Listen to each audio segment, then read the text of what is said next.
Assalamualaikum warahmatullahi wabarakatuh. Halo semuanya, perkenalkan nama saya Putri Nasya Rahmadani dengan NIM C2401231091.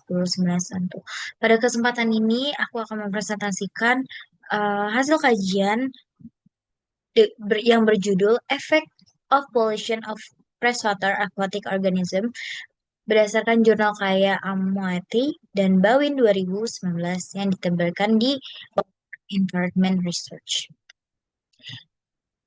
Yang pertama, aku akan menjelaskan tentang ekotoksikologi.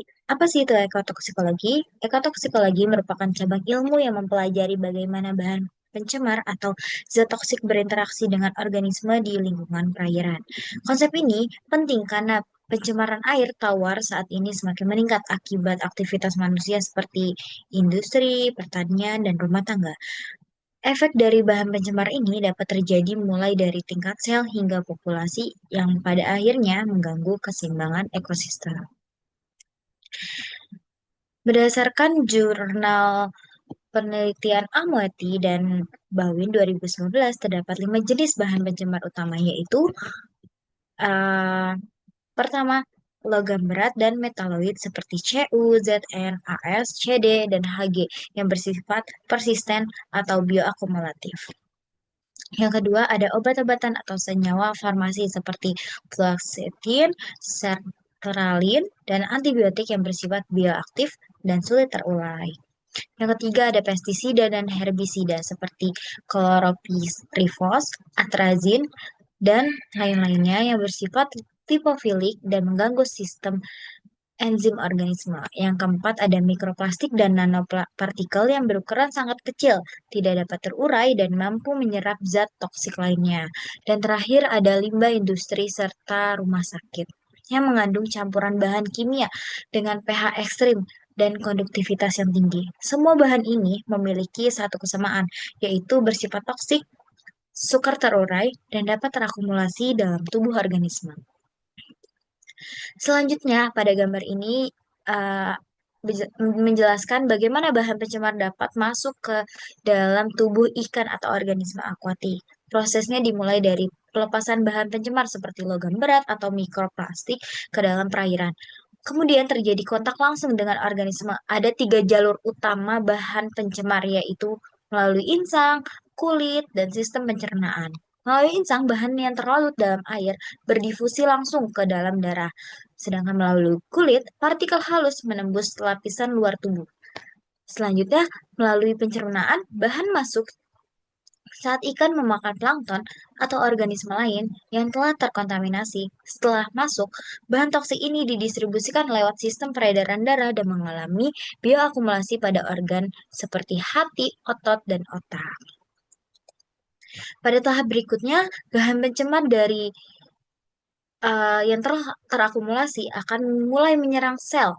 Zat toksik masuk ke dalam sel melalui membran plasma, kemudian mengganggu metabolisme dan meningkatkan pembentukan reaktif oksigen spesies atau ROS. Kelebihan ROS ini adalah menyebabkan stres oksidatif, yaitu kondisi di mana radikal bebas merusak protein, lipid, dan DNA di dalam sel. Selain itu, aktivitas enzim penting seperti ACHR atau SOD menurun, menyebabkan sel kehilangan fungsinya. Akibatnya, struktur organel seperti mitokondria menjadi rusak, dan jika proses ini berlanjut, sel akan mengalami apoptosis atau nekrosis. Tahap ini akan menjadi awal dari berbagai gangguan fisiologis yang terjadi pada organisme akuatik. Setelah banyaknya sel yang rusak nih, dampak mulai terlihat pada tingkat organisme, yaitu menyerang jaringan. Kerusakan sel memicu terjadinya inflamasi atau peradangan lokal yang ditandai dengan peningkatan enzim atau dan sitokin dan metalothionin. Hal ini menyebabkan gangguan struktur jaringan seperti degradasi otot dan deformasi mitokondria. Akibatnya, fungsi jaringan menurun, misalnya pada jaringan limpa, otot, atau hepatopankreas. Gangguan fisiologis yang muncul antara lain yaitu penurunan metabolisme, kekebalan tubuh, dan kemampuan regenerasi jaringan. Kerusakan jaringan yang lebih berat terjadi ketika bahan toksik terakumulasi di organ vitalnya. Yaitu misalnya nih pada hati atau hepatopankreas terjadi penurunan fungsi detoksifikasi atau deformasi mitokondria. Pada otak, bahan toksik seperti pestisida dan logam berat menghambat enzim ACHR, menyebabkan gangguan saraf atau neurotoksisitas.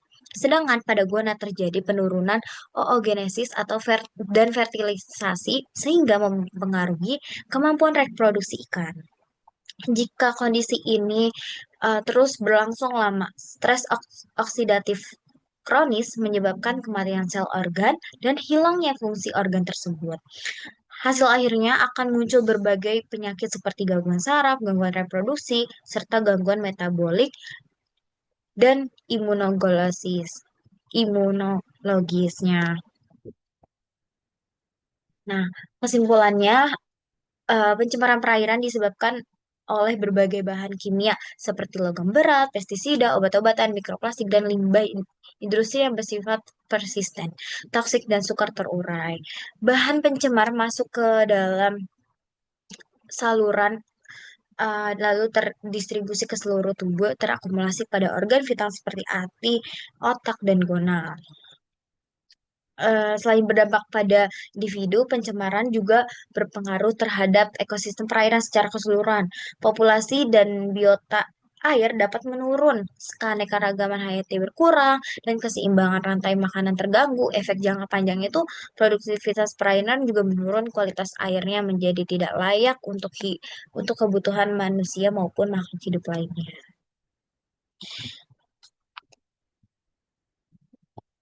Sebagai penutup, kita dapat mengambil pelajaran bahwa pengendalian pencemaran air sangat penting untuk menjaga keberlangsungan